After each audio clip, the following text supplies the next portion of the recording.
دھند کے باعث شہر میں معمولات زندگی ایک بار پھر متاثر ہو کر رہ گئے۔ ایئرپورٹ پر حد نگاہ 50 میٹر ہونے سے پروازوں کی آمد و رفت میں تاخیر ہوئی۔ ترجمان موٹر وے کے مطابق خراب موسم کی وجہ سے ڈرائیورز کو مشکلات پیش رہیں، تاہم کسی سیکشن کو ٹریفک کے لیے بند نہیں کیا گیا۔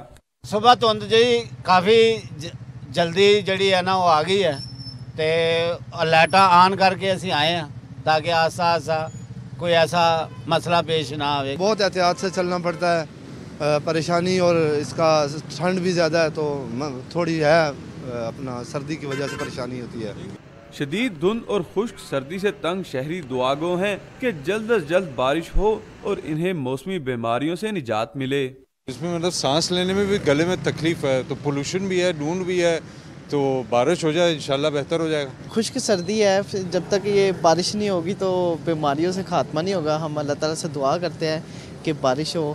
محکمہ موسمیات کے مطابق 24 گھنٹوں کے دوران شہر میں کم سے کم درجہ حرارت 7 اور زیادہ سے زیادہ 23 ڈگری سینٹی گریڈ رہے گا، جبکہ دھند بھی اپنا زور دکھائے گی۔ کیمرہ مین عارف رحمت کے ساتھ نعمان لیاقت، ڈان نیوز، لاہور۔